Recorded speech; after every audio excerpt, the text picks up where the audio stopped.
गौरी, ए गौरी, गौरी बाळा please please तू रडू नकोस बरं, एकदम शांत राहा. तू असा धीर सोडून चालणार आहे का? खरं सांग मला. आता बाबांना तुझाच आधार आहे की नाही? शांत हो बरं. आई, मला खूप भीती वाटतेय, खूप एकटं वाटतंय. गौरी बरोबर आहे ग, पण तू शांत हो. बघ मी बघते, इथनं काही जमतंय का मी बघते. हा आई, तू प्लीज लवकर ये ना.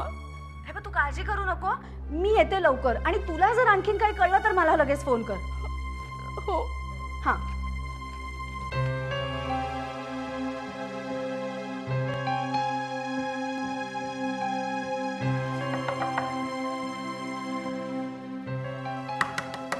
दादा, दादा, दादा.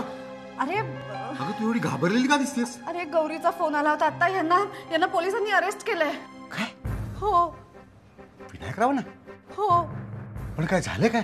गौरी म्हणत होती पोलीस अचानक घरी आले आणि म्हणाले यांनी कुणाकडनं तरी 1 लाख रुपये लाच म्हणून घेतलेत. विनायकरावांनी लाच? हो ना, मी तेच म्हणतेय, हे लाच वगैरे. पण पोलिसांना ते पैसे घरात सापडलेत दादा.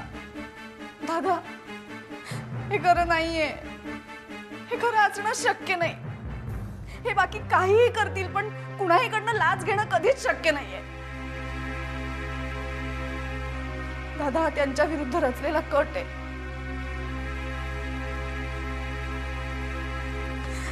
दादा प्लीज प्लीज तू काहीतरी कर. गायत्री, गायत्री प्लीज प्लीज शांत हो. मी बघतो काय करायचं ते. मी मानसी बोलते.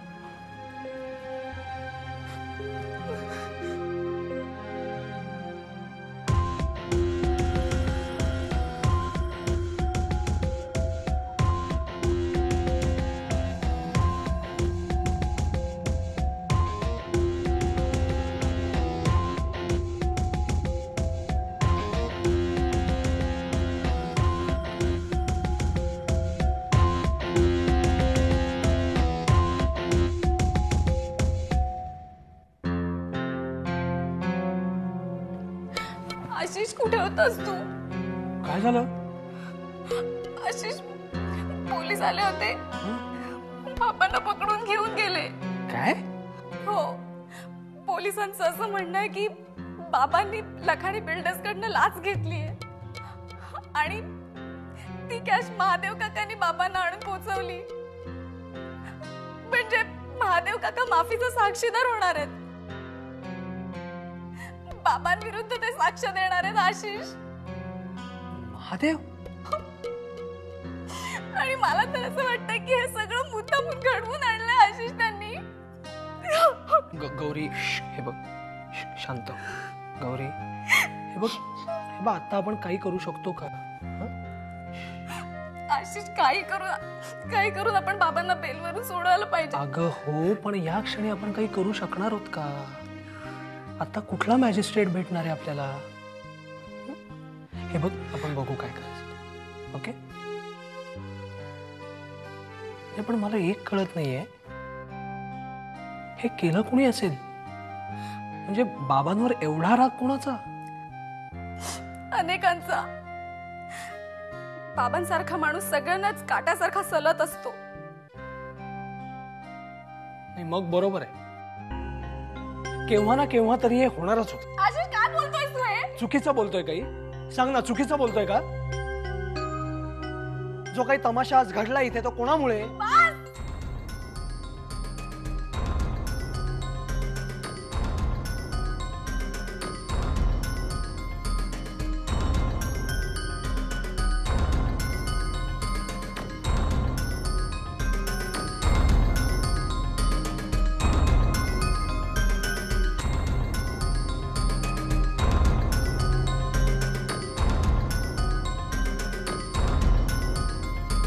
होय दिवाकर साहेब, जे काय घडलंय ते माझ्या सांगण्यावरूनच घडलंय. हे पहा अरुणराव, काहीही झालं तरी विनायकराव माझ्या बहिणीचे. दिवाकर साहेब, तुम्ही याच्यात अजिबात पडू नका. त्यांनी माझ्या शेपटीवर पाय दिलाय, त्यामुळे त्याला दंश हा होणारच. आणि दिवाकर साहेब, अहो आपल्याला मोठं व्हायचं असेल तर मी अशा छोट्या छोट्या गोष्टींकडे दुर्लक्ष करा, नाहीतर तुम्हालाच त्रास होईल. आम्ही तुम्हाला आमचा मित्र मानलंय असं म्हटल्यानंतर आमच्यावर थोडा विश्वास ठेवा. आणि दिवाकर साहेब, त्या विनायक समोर सुद्धा आम्ही मैत्रीचा हात पुढे केला होता, तर त्याने तो स्वीकारला नाही. दिवाकर साहेब, मोठं व्हायचं असेल तर असे छोटे मोठे अडथळे बाजूला करायला शिकलं पाहिजे, नाहीतर आपल्यालाच त्रास होईल. नाहीतर आज एक आहे, उद्या 1000 होतील. नंतर रडत बसण्यापेक्षा आत्ताच ठेचून टाकलेलं बरं. काय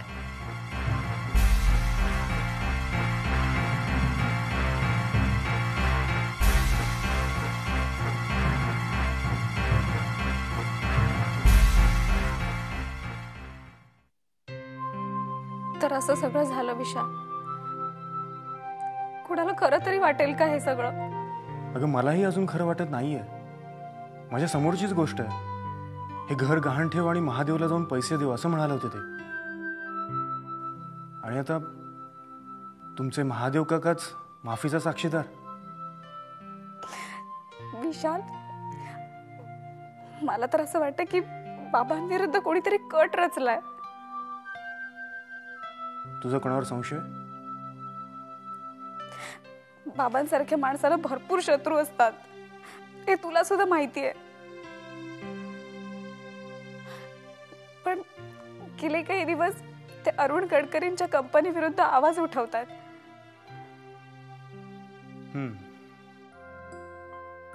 अरुण गडकरी सारखा माणूस असं हे सगळं करू शकतो. मग आता हे बघ, तू धीर सोडू नकोस.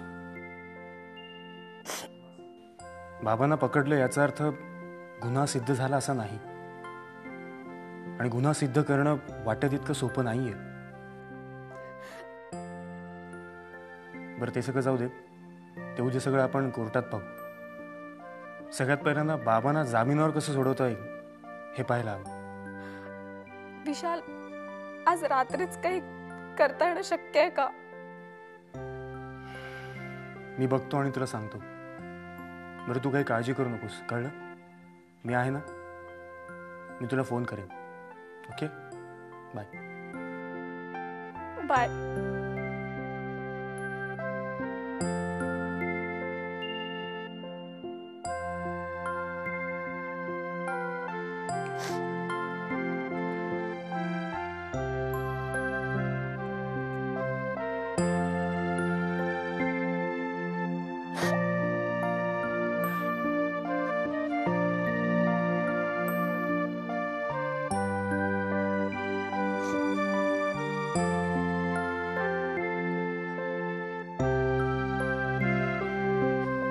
मा हो, लाच घेणं तर सोडाच, पण दिवाळी दसऱ्याला येणारे जे मिठाईचे बॉक्सेस असतात ना, त्याला हात सुद्धा लावू देत नाहीत आम्हाला. गायत्री, विनायकराव असलं काहीही करणार नाही त्याची खात्री आहे आम्हाला. दिवाकर, विनायकराव ज्या वेळेला तो हिऱ्याचा हार परत करायला आले होते ना, त्यावेळेला त्यांनी त्या गडकरींचा उल्लेख केला होता. आणि आम्हाला असं वाटतं की या सगळ्या प्रकरणाशी गडकरींचा काय संबंध आहे? मेघना, आम्हाला आमचं बोलणं पूर्ण करू द्या. आम्ही कुणाचाही कशाशीही संबंध लावत नाही. विनायकरावांसारख्या प्रामाणिक माणसावर या व्यवहारी जगात असे प्रसंग येणारच.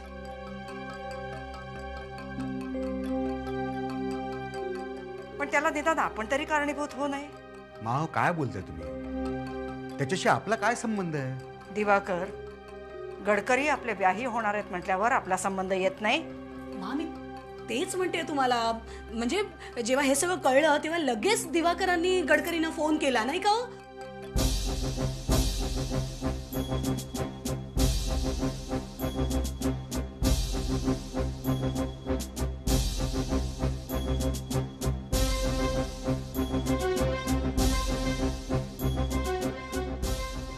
म्हणजे काय झालं की जेव्हा दिवाकरांनी गडकरींना फोन केला तेव्हा गडकरी म्हणाले की जे काही चाललंय त्याबद्दल काहीच माहित नाहीये त्यांना. नाही का हो? बोला ना. हो मा, म्हणजे विनायकरावांना अटक झाल्याचं अरुणरावांना काहीच माहित नव्हतं.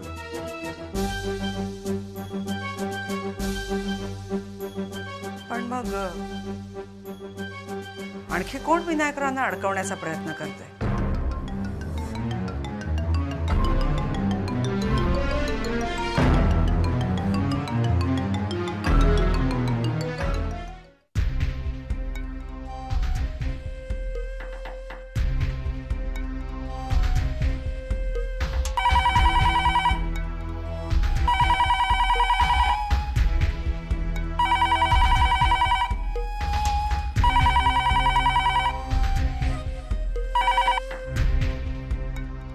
Police station. नमस्कार, इन्स्पेक्टर जाधव बोलतोय. हॅलो इन्स्पेक्टर जाधव, मी विशाल दीक्षित बोलतोय, पत्रकार. बरं, मग आज तुम्ही विनायक रणदिवेंना अटक केली त्याबद्दल जरा माहिती हवी होती. छापणार का?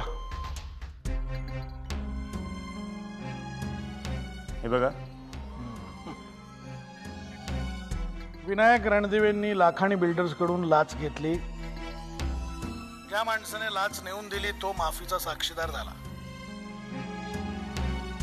विनायक रणदिवेंच्या घरात खुणा केलेल्या नोटा सापडल्या. ओपन अँड शट केस. हे बघा इन्स्पेक्टर, मी रणदिवेंना खूप चांगला ओळखतो. ही केस कोर्टात किती टिकेल हे आपण नंतर पाहू. सध्या आम्ही त्यांना जामिनावर सोडवून नेऊ एवढं मात्र नक्की. सोडवा.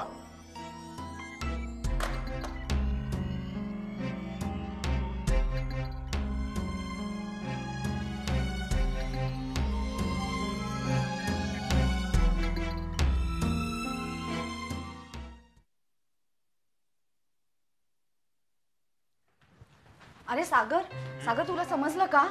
काय? यांना पोलिसांनी पकडून नेलंय. काय? हो. कोण म्हणाल?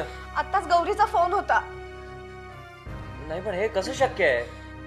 एक मिनिट, नक्की काहीतरी चूक झाली असणार. हे बघ, आता चूक का बरोबर हे आपण दोघं तिथे गेल्याशिवाय आपल्याला समजणार नाहीये. आपण त्यांना आधी तिथनं बाहेर काढूया बरं. हो, तू काही काळजी करू नकोस. पण हे कसं शक्य आहे? विनायक काकांना पोलीस ओळखत नाहीत का? तेच तर, आता तसंच म्हटलं पाहिजे ना. यांच्यासारख्या स्वच्छ चारित्र्याच्या माणसावर कुणी लाच घेतल्याचा आरोप केलाय. याच्यावर तरी विश्वास बसतोय का? सांग बरं मला. नाही, आपण एक काम करूया. ओके, आपण आता पोलीस स्टेशनला जाऊ आणि काय आहे ते प्रत्यक्ष पाहू ना. हो चालेल. तू येतोस ना? हो, मी येतो. चल चल चल चल.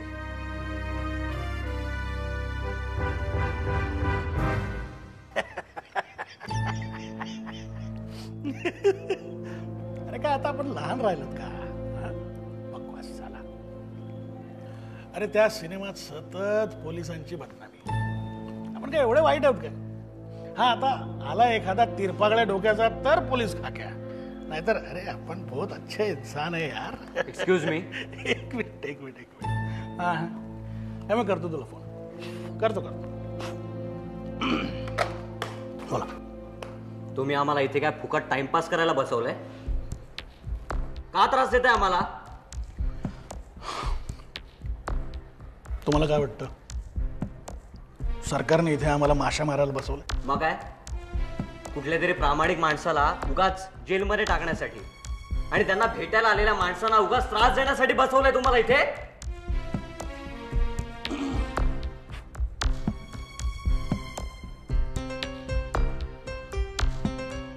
मस्ती आली आहे का? मस्ती अजून तुम्ही बघितलीच नाहीये. तो एक मिनिट, तू थांब जरा. आम्ही त्यांना भेटू शकतो का? कदम, ए कदम, काय रे तो आरोपी रणदिवे? त्या रणदिवेला भेटाव्या ना. चल. हो.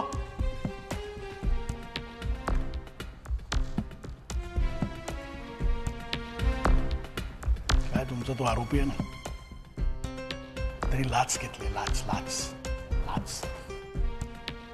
म्हणून त्याला अटक केली. उगाच नाही. सगळेच निर्णय तुम्ही घेऊ नका इन्स्पेक्टर. काय? अजून बऱ्याच प्रश्नांची उत्तरं तुम्हालाही द्यावी लागणार आहेत.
काका,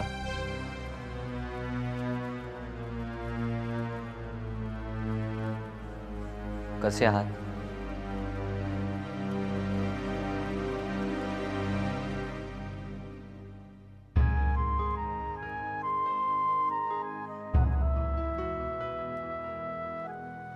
आज खूप उशीर झालाय म्हणून.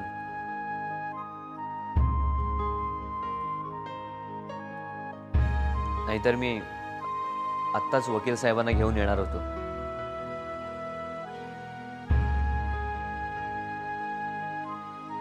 पण तुम्ही काही काळजी करू नका. आम्ही सगळेजण आहोत तुमच्या बरोबर.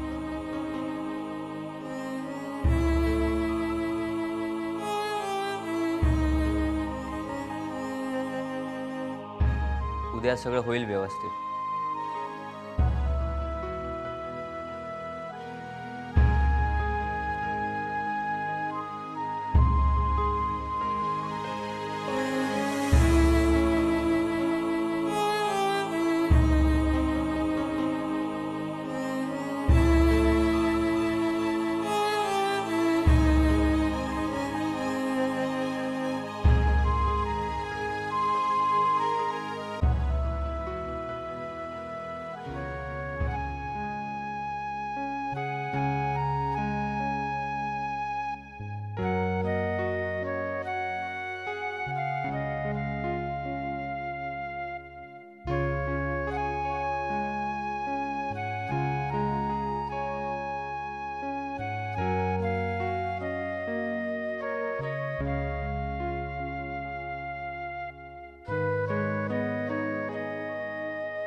कसे आहात तुम्ही?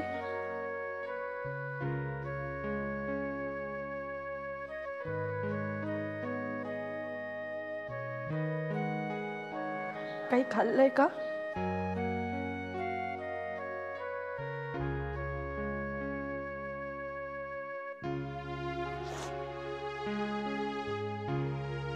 तुम्ही नका काळजी करू.